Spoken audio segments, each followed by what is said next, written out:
അതായത് ഈ തമ്മന ഷാജിയുടെ എതിരാളിയായിട്ടാണ് തമ്മന ഫൈസൽ വളർന്നു വരുന്നത്. അതെ, നമ്മൾ അങ്ങനെ എനിക്ക് പരിചയം ഉണ്ടായിരുന്നില്ല.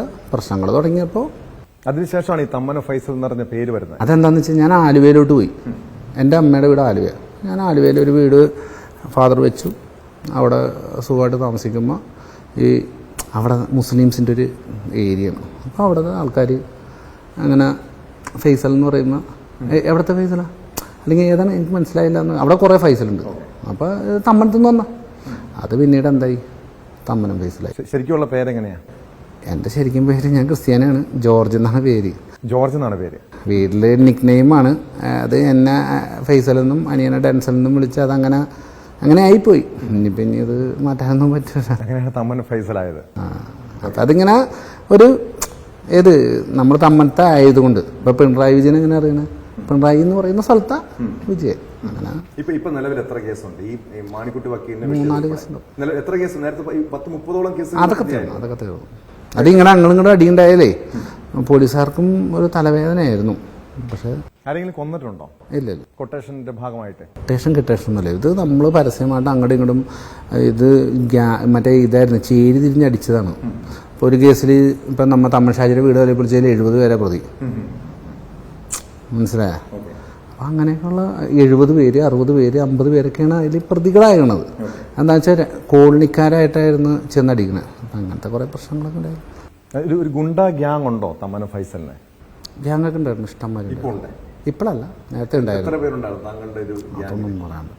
ഒരു 50 പേരിലധികം ഉണ്ട്. ചെറുപ്പക്കാരുണ്ട്. 50 പേരൊന്നുമല്ല, അത് കൂടുതലുണ്ടാവും. ആണോ? താങ്കളുടെ ആരാധന കാരണം വന്നവരാണോ? ആരാധന ഉണ്ടല്ലോ ഇപ്പോഴും. ഇപ്പോഴും ഉണ്ട്. അതൊക്കെ അങ്ങനെ ആ ഒരു പേര് അങ്ങനെ ഉണ്ട്. നമ്മൾ പക്ഷേ അങ്ങനെ വേറെ പരിപാടിയായിട്ടൊന്നും നടക്കുന്നില്ല. 30ഓളം കേസിൽ നിലവിൽ 3 കേസ് തന്നെയുണ്ട്. 3-4 ഉണ്ടാവും. അവസാനമായിട്ട് ഏത് കേസാണ്? അത് ജോണി ആന്റണി എന്ന് പറയുന്ന നമ്മൾ 2021 നേരത്തെ പറഞ്ഞു. അതെ. അപ്പോൾ സാധാരണ പറയാറുണ്ട്, ഇപ്പോൾ പോലീസ് പല ഗുണ്ടകളെയും അല്ലെങ്കിൽ ഗുണ്ടകളാകുമ്പോൾ നമുക്ക് നാട്ടിലിപ്പോൾ വലിയ രീതിയിൽ ഗുണ്ടകളെ കൊണ്ട് പൊറുതിമുട്ടിയിരിക്കുക. നാട്ടിൽ വഴിയെ പോകുമ്പോൾ പോലും ചെറിയ പ്രശ്നം ഉണ്ടായാൽ പോലും ആളുകളെ അടിക്കുക, വീട്ടിൽ കയറി അടിക്കുക, തട്ടിക്കൊണ്ടുപോകും, ഇങ്ങനെ സംഭവങ്ങളൊക്കെ ഉണ്ട്. താങ്കൾക്കെതിരെ എന്നെങ്കിലും ഒരു കാപ്പയോ അല്ലെങ്കിൽ ഇത്തരം ഈ ഗുണ്ട ആക്ടുകൾ? അല്ല, ഇവിടെ ആദ്യമായിട്ട് കാപ്പ ചുമത്തിയത് തമ്മന ഷാജിനെയും റൂറലിൽ ഞാൻ ആലുവയിലായിരുന്നല്ലോ. അപ്പം എനിക്കുമാണ്. അത് ഏത് വർഷം? അത് 2006-ലാണെന്ന് തോന്നുന്നു സ്റ്റാർട്ട് ചെയ്തത്. ഗുണ്ടാക്ട് 2007. സോറി, 2007. അന്ന് നിങ്ങൾ രണ്ടുപേരും കാപ്പ ചുമത്തിയായിരുന്നു? ഒന്ന് ഫസ്റ്റ് ചുമത്തി. പക്ഷേ അത് ഞാൻ അബ്സ്കോണ്ടിങ് ആയിട്ട് ഞാൻ നേരെ ഗൾഫിൽ പോയിട്ട് 4 കൊല്ലം കഴിഞ്ഞിട്ട് വന്നു. ജോലിക്ക് പോയതാണ്, ക്രെയിൻ ഓപ്പറേറ്ററായിട്ട്. അങ്ങനെ അവിടെ പോയി ജോലി ചെയ്ത് ഞാൻ തിരിച്ചു വന്നിട്ട് പണി നിർത്തി. പിന്നെ ഞാൻ പരിപാടി അങ്ങനെ ഒന്നും ഉണ്ടായിരുന്നു. പിന്നെ ചിലപ്പോൾ ഈ ജോലിയുടെ ഭാഗമായിട്ട് അങ്ങോട്ടും ഇങ്ങോട്ടൊക്കെ വരെ ഒന്നും തള്ള മീഡിയൊക്കെ ഉണ്ടാവാറുണ്ട്. അതൊക്കെ താങ്കൾ പറഞ്ഞത് ശത്രുക്കളുണ്ടെന്ന് പറഞ്ഞു. ആരാണ് ഈ പ്രധാന ശത്രു? തമ്മന ഫൈസലിന്റെ പ്രധാന ശത്രു ആരാണ്? അവരെ പറഞ്ഞ് എന്തിനാ ഹൈപ്പ് ചെയ്യണേ?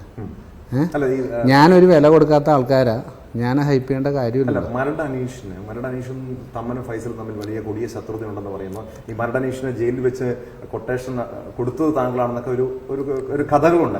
അങ്ങനെ കഥകളായിട്ട് തന്നെ കിടക്കട്ടെ. അതുള്ളതാണോ? അല്ല, നമുക്കങ്ങനെ ശത്രുക്കൾ വന്നവർ വരട്ടെ. മരട് അനീഷാണ് തമ്മന ഫൈസലിന്റെ പ്രധാന ശത്രു. ഞാൻ അങ്ങനെയുള്ള നിങ്ങൾ തമ്മിൽ ഈ കുടിപ്പൊക്കെ ഉണ്ടോ ഇപ്പോഴും? അല്ല, നമുക്ക് എൻ്റെ കൂടെ നടന്ന വെച്ചാണ്. അല്ലാതെ എനിക്ക് അതിനെ പറ്റിയൊന്നും അറിയാൻ പാടില്ല. പിന്നെ തെറ്റാനുള്ള കാരണം എന്താ? തെറ്റാണെന്നാണ്. അവിടെ ഒരു ചെറിയ വിഷയം ഉണ്ടായി. അതിനെ ചൊല്ലി ഇങ്ങനെ സംസാരിച്ചപ്പോൾ അങ്ങോട്ടും ഇങ്ങോട്ടും ഒരു രസക്കുറവ് വന്നതാണ് ഒരു കൂട്ടുകാരൻ്റെ.